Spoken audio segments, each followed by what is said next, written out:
छत्तीसगढ़ जहां कांग्रेस की सरकार चुनाव से पहले अपने बड़े बड़े वादों के साथ लोगों को शराबबंदी जैसी शर्तों पर कसम खाकर सत्ता में आई थी, लेकिन सत्ता में आते ही शराबबंदी भूलकर लोगों को गुमराह कर रही बेरोजगारों को चुनावी लालच देकर बेरोजगारी भत्ता 4 साल बाद याद आई। आखिर ऐसा क्यों कहा बिलाईगढ़ के डॉक्टर हेमचंद्र जांगड़े ने, आइए देखते हैं वीडियो में।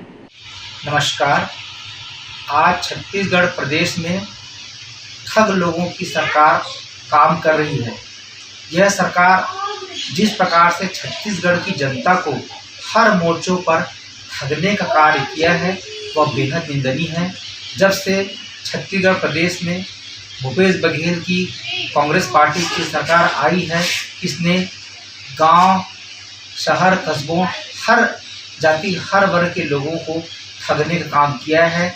चाहे नरवा गुरवा बारी के नाम पे हो, चाहे शराबबंदी के नाम पे हो, चाहे बेरोजगार युवाओं को भत्ता देने के नाम पे हो, चाहे गौठान के नाम पे हो, हर मोर्चे पर यह सरकार विफल रही है। आज 4.5 वर्ष बीत जाने के पश्चात इस सरकार ने चुनाव को नज़दीक देखते हुए जिस प्रकार से हजारों लाखों युवाओं को सपने दिखाने का काम किया कि बेरोजगारी भत्ता के नाम पर उन्हें ठगने का जो कार्य किया है वह बहुत ही दुर्भाग्यपूर्ण है। आज प्रदेश की सरकार जब चुनाव में केवल 6 माह बाकी रह गए हैं तो उन्हें बेरोजगारी भत्ता देने की घोषणा कर रही है।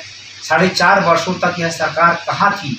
अब जब चुनाव नज़दीक आया है तब उसे युवा बेरोजगारों की सूद आ रही है, और यदि उसमें भी ईमानदारी से हमारे बेरोजगार युवाओं को भत्ता देने की अगर सरकार की नियत ही होती तो निश्चित रूप से इसकी सराहना की जाती। लेकिन यह केवल युवाओं को ठगने का काम है, और इस योजना के अंतर्गत इतनी सारी अहर्ताएँ, इतने सारे नियम कानून थोपे गए हैं जिसे पूरा करना युवा बेरोजगारों के लिए कठिन प्रतीत होता है। और ऐसा लगता है कि पूरे प्रदेश में यदि 2% युवा भी इस योजना का लाभ उठा सकें तो बहुत बड़ी बात है। आज सरकार बेरोजगारी भत्ता देने की घोषणा कर रही है। अच्छा होता बेरोजगारी भत्ता देने के बजाय सरकार बेरोजगारों को रोजगार देने का काम करती, रोजगार का सृजन करती, जिससे हमारे युवा बेरोजगार रोजगार पा सकते। आज प्रदेश के लगभग सभी विभागों में पद रिक्त पड़े हुए हैं। शिक्षा विभाग में ही हजारों पद रिक्त पड़े हुए हैं। इसी प्रकार शासकीय महाविद्यालयों में भी